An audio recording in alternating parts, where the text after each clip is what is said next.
Hello বন্ধুরা, কেমন আছেন সকলে? আশা করি সকলে নিশ্চয়ই ভালো আছেন। তো বন্ধুরা, আবারও একটি নতুন ভিডিওতে আপনাদের ওয়েলকাম জানাচ্ছি। তো বন্ধুরা, আজকে আমরা আলোচনা করব ইউনিয়ন ব্যাংকে প্রশিক্ষণের মাধ্যমে কর্মী নিয়োগ।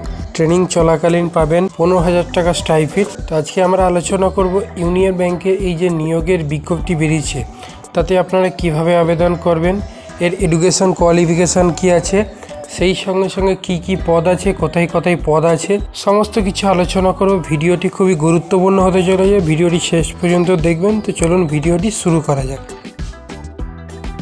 রাজ্যের ফ্রেশার্স ছাত্রছাত্রীদের জন্য দারুণ সুখবর। রাষ্ট্রায়ত্ত ব্যাংকে প্রশিক্ষণের মাধ্যমে চাকরি পাওয়ার সুবর্ণ সুযোগ। সম্প্রতি ইউনিয়ন ব্যাংকের পক্ষ থেকে এই সংক্রান্ত নিয়োগ বিজ্ঞপ্তি প্রকাশ করা হয়েছে। সংশ্লিষ্ট ব্যাংকের পশ্চিমবঙ্গের বিভিন্ন শাখাতেও এই কর্মী নিয়োগ করা হবে। যে কোনো ভারতীয় নাগরিক অর্থাৎ পশ্চিমবঙ্গের প্রতিটি জেলায় আগ্রহী চাকরি প্রার্থীরা এখানে আবেদন জানাতে পারেন। পুরুষ এবং মহিলা উভয় প্রার্থীরা আবেদনযোগ্য। শিক্ষাগত যোগ্যতা কী, আবেদন পদ্ধতি, বয়সের সীমা, আবেদনের শেষ তারিখ সহ প্রয়োজনীয় সমস্ত আমরা আলোচনা করব। তো প্রথমে বলে রাখি, পদের নাম হচ্ছে অ্যাপ্রেন্টিস। মোট শূন্যপদ 500টি, আনরিজার্ভদের জন্য 248টি, এসসিদের জন্য 64, এসটিদের জন্য 32, ওবিসির জন্য 115 এবং ইডাব্লিউএসের জন্য 41টি। শিক্ষাগত যোগ্যতা এখানে কি লাগবে, এখানে বলা হয়েছে সংশ্লিষ্ট যেসব পদ আছে, প্রশিক্ষণ এবং প্রশিক্ষণের পরে চাকরির সুযোগের জন্য আবেদন করার ক্ষেত্রে আগ্রহী চাকরি প্রার্থীদের যে কোনো স্বীকৃত বিশ্ববিদ্যালয় অথবা শিক্ষা প্রতিষ্ঠান থেকে ন্যূনতম স্নাতক উত্তীর্ণ হতে হবে। মাসিক মাইনে তো আগেই বলে রেখেছি, এর হচ্ছে প্রশিক্ষণ চলবে। প্রশিক্ষণ চলাকালীন আপনারা একটি স্টাইপেন্ড পাবেন, যেই স্টাইপেন্ডটি হচ্ছে 15,000 টাকা মাসিক স্টাইপেন্ড আপনার, অর্থাৎ বৃত্তি যেটা আছে সেটি পাবেন।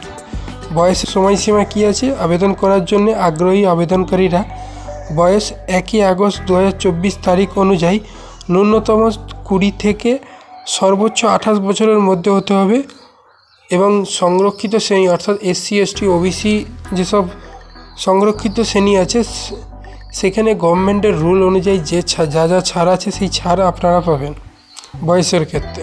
আবেদন পদ্ধতি কি আছে, এখানে আবেদনকারীকে সম্পূর্ণ অনলাইনের মাধ্যমে নিজেদের আবেদন নথিভুক্ত করতে হবে। এক্ষেত্রে বলে রাখা ভালো, চাকরি প্রার্থীদের কেন্দ্রীয় সরকারের শিক্ষানবিশ প্রশিক্ষণ পোর্টাল অর্থাৎ nats.education.gov.in এই যে পোর্টাল আছে, সেই পোর্টালে আগে থেকে নাম নথিভুক্ত থাকা আবশ্যক। যে সমস্ত প্রার্থীদের বা আবেদনকারীর এতে এখন রেজিস্ট্রেশন করেনি, তারা আগে এই পোর্টালে গিয়ে রেজিস্ট্রেশন করবেন।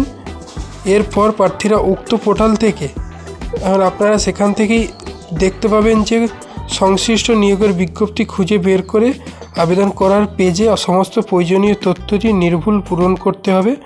তথ্য পূরণ করার পর প্রয়োজনীয় ডকুমেন্টগুলি নির্দেশ অনুযায়ী আপলোড করে আবেদন ফি জমা দিয়ে আপনাকে আবেদন করতে হবে। আবেদন ফি কী আছে এখানে বলে রাখি, জেনারেল এবং ওবিসি প্রার্থীদের জন্য 800 টাকা, মহিলা তফসিলি জাতিভুক্ত প্রার্থীদের জন্য 600 টাকা, শারীরিকভাবে প্রতিবন্ধী যেসব প্রার্থীরা আছেন তাদের জন্য 400 টাকা আবেদন ফি ধার্য করা হয়েছে। নিয়োগ পদ্ধতি কী আছে, এখানে মোট 4টি ধাপের মাধ্যমে যোগ্য প্রার্থীদের নিয়োগ করা হবে। প্রথমে চাকরি প্রার্থীদের 100 নম্বরে অনলাইনে পরীক্ষায় অংশগ্রহণ করতে হবে, অর্থাৎ সিবিটি টেস্ট দিতে হবে। এই পরীক্ষা উত্তীর্ণ প্রার্থীরা স্থায়ী ভাষায় দক্ষতা সংক্রান্ত পরীক্ষায় অংশগ্রহণ করতে হবে। এই 2 পরীক্ষার উপর ভিত্তি করে প্রার্থীদের মেধা তালিকা প্রকাশিত হবে। মেধা তালিকা প্রার্থীদের মেডিকেল টেস্টের পর শূন্যপদ অনুযায়ী নিয়োগ করা হবে। এখানে বলে রাখি, সিবিটিটি যে টেস্টটি হবে সেটি হবে 100 নম্বরে। তাতে আপনার জেনারেল এবং ফাইন্যান্স অ্যাওয়ারনেস থাকবে, জেনারেল ইংলিশ থাকবে, ম্যাথ এবং রিজনিং থাকবে, কম্পিউটার নলেজের উপরে কিছু টেস্ট থাকবে, যেটি 25-25 করে থাকবে। নিয়োগের স্থান, রাষ্ট্রতে এই ব্যাংকের প্রতিটি রাজ্যের নির্দিষ্ট শাখাগুলিতে শূন্যপদের ভিত্তিতে এই নিয়োগ করা হবে। স্থায়ী ভাষায় দক্ষতার ভিত্তিতে সংশ্লিষ্ট এলাকার প্রার্থীদের নিজের এলাকাতেই নিয়োগ করা হবে। আবেদন করার শেষ তারিখ, এখানে বলে রাখি এই নিয়োগের জন্য আবেদন প্রক্রিয়া ইতিমধ্যেই শুরু হয়ে গেছে।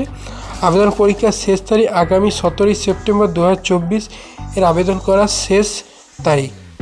তো বন্ধুরা, বুঝতেই পেরেছেন ইউনিয়ন ব্যাংকের একটি নতুন অ্যাপ্রেন্টিস নিয়োগের যে বিজ্ঞপ্তি প্রকাশিত হয়েছে সেটি খুবই উপকারে আসবে।